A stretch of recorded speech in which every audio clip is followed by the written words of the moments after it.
শিক্ষার্থী বন্ধুরা শুভেচ্ছা রইল। আশা করি ভালো আছো। ঘরে বসে ক্লাস করতে ভালো লাগছে তো? আশা করি ভালো লাগছে। আজ আমি অষ্টম শ্রেণীর বিজ্ঞান বিষয় নিয়ে তোমাদের সাথে আসছি। আজকের ষষ্ঠ অধ্যায় নিয়ে আমি তোমাদের সাথে কথা বলবো। পূর্বের ক্লাসে আমরা জেনেছি যে পরমাণুর গঠন দেখেছি, পরমাণুর মধ্যে কি কি থাকে, তারা কিভাবে বিন্যস্ত থাকে সেটা আমরা দেখেছি। আজ আমরা দেখব এই পরমাণুর ভিতর ইলেকট্রন বিন্যাস কিভাবে থাকে।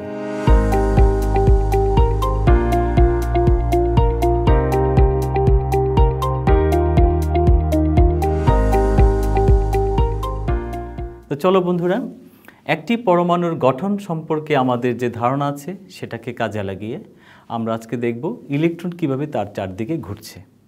তো প্রথমেই আসি, একটি পরমাণুর কেন্দ্রে থাকে নিউক্লিয়াস। একটি পরমাণুর কেন্দ্রে থাকে নিউক্লিয়াস। এর বাহিরে আমরা এটাকে বলি কক্ষপথ।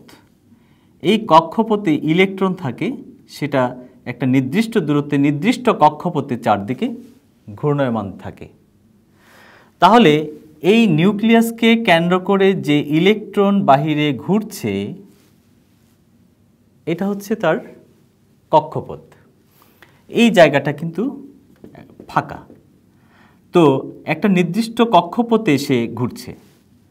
এখন আরেকটা পরমাণু যদি আমরা দেখি, সেই পরমাণুতে যে নিউক্লিয়াস আছে তার বাহিরে একটি কক্ষপথে দুটো ইলেকট্রন ঘুরবে।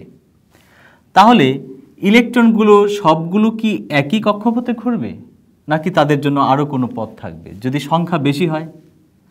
দেখো, এক একটার নিউক্লিয়াসের ভেতরে থাকে হচ্ছে প্রোটন এবং নিউট্রন, সেটা আমরা জানি। আর তার বাহিরে কক্ষপথ থাকে, সেই কক্ষপথে হচ্ছে ইলেকট্রন।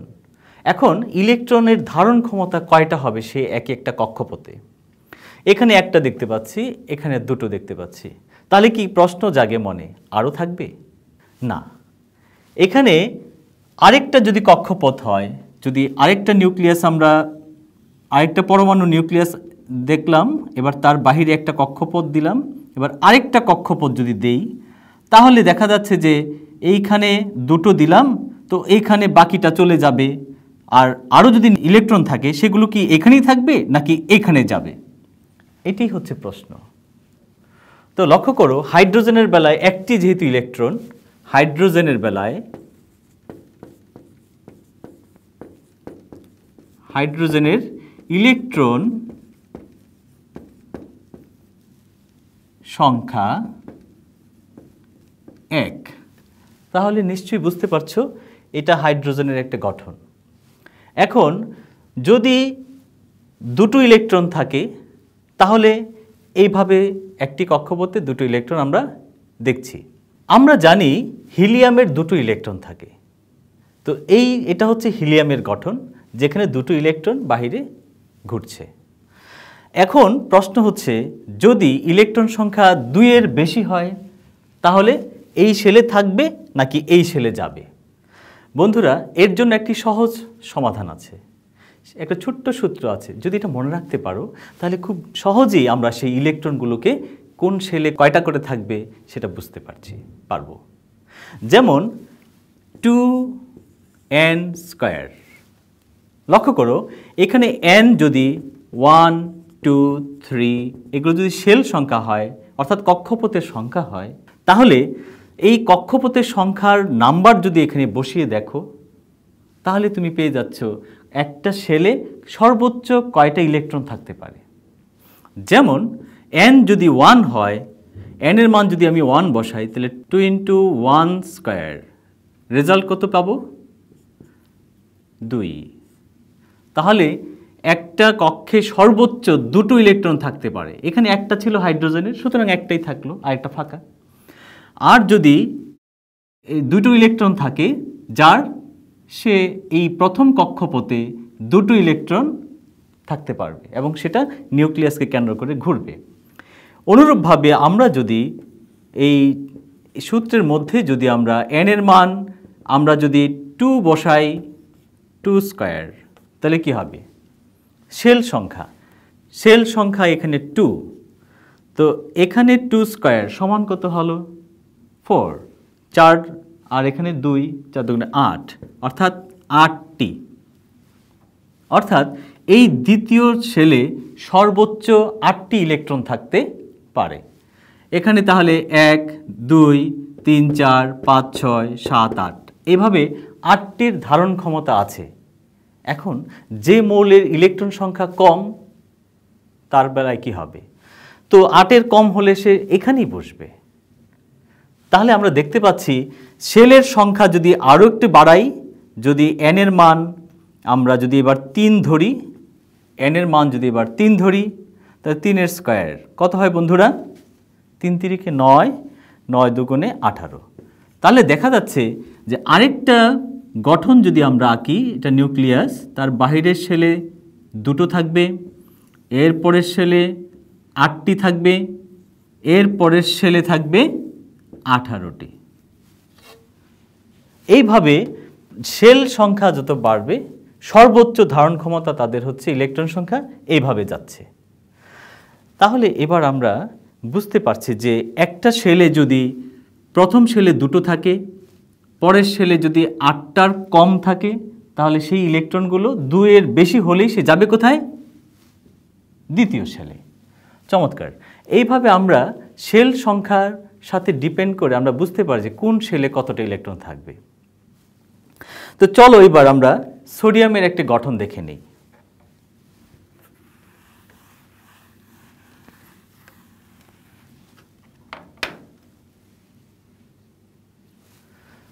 আমরা সোডিয়ামের পারমাণবিক সংখ্যা কত? সোডিয়ামের পারমাণবিক সংখ্যা হচ্ছে 11। তাহলে এর ইলেকট্রন সংখ্যা সমান। তাহলে আমরা কি বুঝতে পারি? সোডিয়ামের ইলেকট্রন সংখ্যা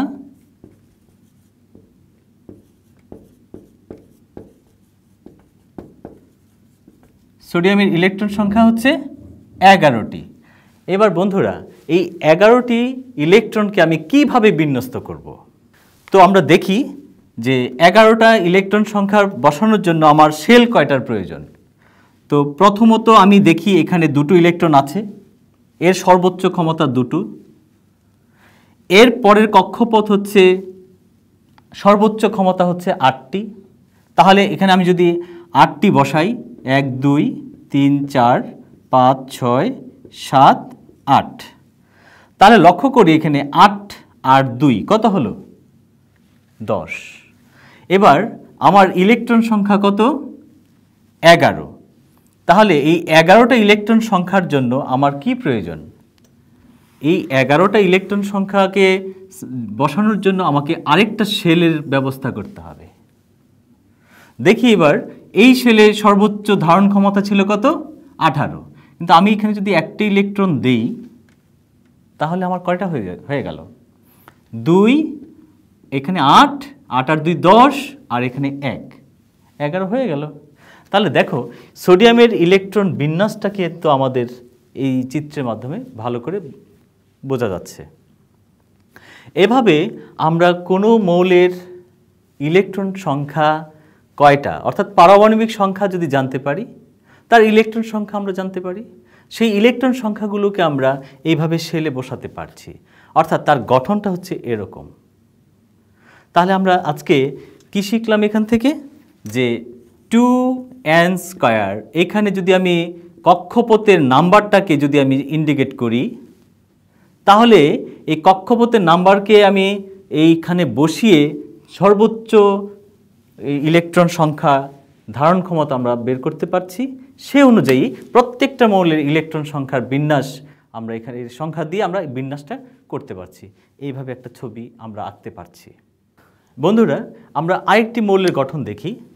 মনে করি সোডিয়ামের পরিবর্তে আমরা এবার যদি অক্সিজেন দেখি,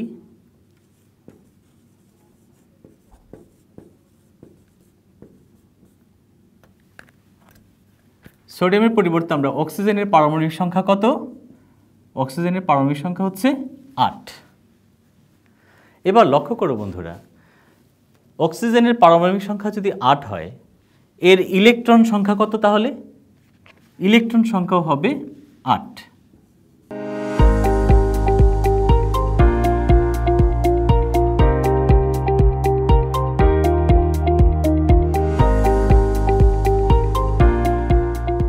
এবার ইলেকট্রন সংখ্যা 8 পেয়ে গেলাম। এখন চিন্তা করো তো এর জন্য কয়টি কক্ষপথ হলেই আমার চলছে? এই বিন্যাসটা আঁকার জন্য আমার কক্ষপথ কয়টার প্রয়োজন? আমরা জানি ইলেকট্রনগুলো নিউক্লিয়াসকে কেন্দ্র করে চারদিকে ঘূর্ণায়মান থাকে, মাঝখানে জায়গাটা ফাঁকা ফাঁকা। এবার চিন্তা করো একটা জায়গাকে কেন্দ্র করে যখন তার চারদিকে ইলেকট্রনগুলো ঘুরবে, সেই ইলেকট্রন ঘুরবে, সেখানে প্রথম একটা শেল বলা হচ্ছে বা কক্ষপথ বলা হচ্ছে ঘোরার জন্য। তোমরা সৌরজগতের কথা চিন্তা করো, সূর্যকে কেন্দ্র করে যে গ্রহগুলো ঘুরছে, বুধ, শুক্র, পৃথিবী, মঙ্গল, এক একটা কক্ষপথে ঘুরছে একটা একটা করে। কিন্তু আমাদের এখানে একটা কক্ষপথে ঘুরছে কয়টা? দুটো। দ্বিতীয় কক্ষপথে কয়টা ঘুরছে? সর্বোচ্চ ধারণ ক্ষমতা আমরা কত বলেছিলাম? সর্বোচ্চ ধারণ ক্ষমতা আমরা বলেছিলাম 8টি। তৃতীয় কক্ষপথে কয়টা ঘুরবে? আমরা বলেছিলাম 18টি। এইভাবে প্রথম শেলে যদি বা প্রথম কক্ষপথে দুটো ঘুরবে, পরের কক্ষপথে 8টি ঘোরার ক্ষমতা থাকে, তারপরের কক্ষপথে আমরা দেখব 18টি। তাহলে দেখা যাচ্ছে যে একটা ইলেকট্রনে যদি এভাবে বিন্যস্ত থাকতে পারে, কিন্তু আমার এখানে আছে অক্সিজেন, এর পারমাণবিক সংখ্যা 8। সুতরাং আমরা কি জানি? প্রোটন সংখ্যা 8। তো প্রোটন সংখ্যা যদি 8 হয়, ইলেকট্রন সংখ্যা প্রোটন সংখ্যার সমান, তাহলে ইলেকট্রন সংখ্যা পেয়ে গেছি এখানে 8। এই 8টা ইলেকট্রন সংখ্যা আমরা কিভাবে বিন্যস্ত করব? দেখো, প্রথম কক্ষপথে আমরা যদি চিন্তা করি, এটাকে নিউক্লিয়াস চিন্তা করছি, এর বাহিরে দিচ্ছি আমরা দুটো। আমার 8টা ইলেকট্রন থেকে দুটো চলে গেল, রইল কত? 6। আমার দ্বিতীয় কক্ষপথের প্রয়োজন হবে না? হ্যাঁ, আমার এখন একটি দ্বিতীয় কক্ষপথের প্রয়োজন হচ্ছে, কারণ এই কক্ষে আর ধারণ ক্ষমতা নেই। তো দ্বিতীয় কক্ষপথ সর্বোচ্চ কয়টা থাকতে পারে? দ্বিতীয় কক্ষপথে সর্বোচ্চ 8টি থাকতে পারে। তো এখানে 8টি ইলেকট্রন যদি থাকতে পারে, আমার আছে কয়টি? আমার অবশিষ্ট হচ্ছে এখানে 6টি। তো আমি এখানে 1 2 3 4 5 6, তাহলে 6টি ইলেকট্রনকে এখানে বসিয়ে দিলাম। তাহলে 6 আর 2 কত হলো বন্ধুরা? 8। তাহলে ইলেকট্রন সংখ্যা আমি 8টি বিন্যস্ত করে ফেললাম ইজিলি। আমরা আজকে এই আলোচনা থেকে কি কি শিখতে পারলাম? একটি পরমাণুর কক্ষপথ কিভাবে থাকে দেখলাম, প্রত্যেকটা কক্ষপথে কয়টি করে ইলেকট্রন থাকে দেখলাম, সর্বোচ্চ কয়টি থাকতে পারে, আর এর জন্য একটা সাধারণ সূত্র মনে আছে তো, 2n²। এখানে n হচ্ছে কি? n হচ্ছে আমাদের কক্ষপথের নাম্বার, যে কোন কক্ষপথে কয়টা বসাবো ইলেকট্রন।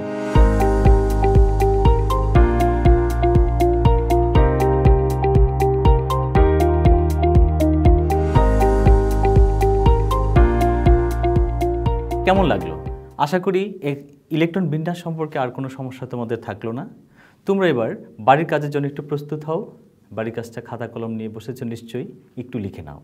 তো আজকের বাড়ির কাজটি হচ্ছে ম্যাগনেসিয়াম এবং ক্লোরিন, এই দুটোর ইলেকট্রন বিন্যাস তোমরা খাতায় এঁকে তোমার শিক্ষকের সাথে যোগাযোগ করার চেষ্টা করবে পরে যখন স্কুল খুলবে।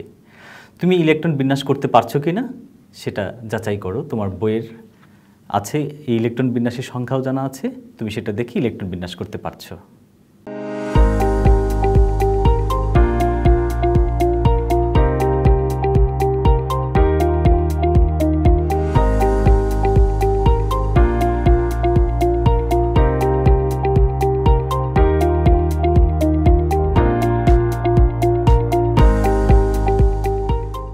আজকের এই ভিডিওটি তোমরা কিশোর বাতায়ন ভিজিট করলেই দেখতে পাবে। এই পাঠে যদি কোথাও তোমাদের কিছু গ্যাপ থাকে, বোঝার কিছু যদি থাকে, সেটা তোমরা কিশোর বাতায়নে লিখবে, আমরা সেটা চেষ্টা করব উত্তর দেওয়ার জন্য।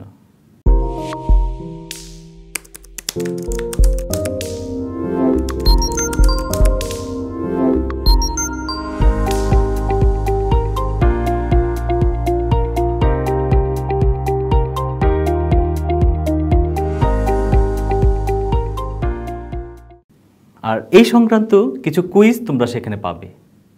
তোমরা সেই কুইজগুলি খেলতে পারবে। খেলতে খেলতে তোমাদের লার্নিংটা আরও ভালো হবে আশা করছি। বাসায় থেকো, ভালো থেকো, সুস্থ থেকো। সবাইকে ধন্যবাদ।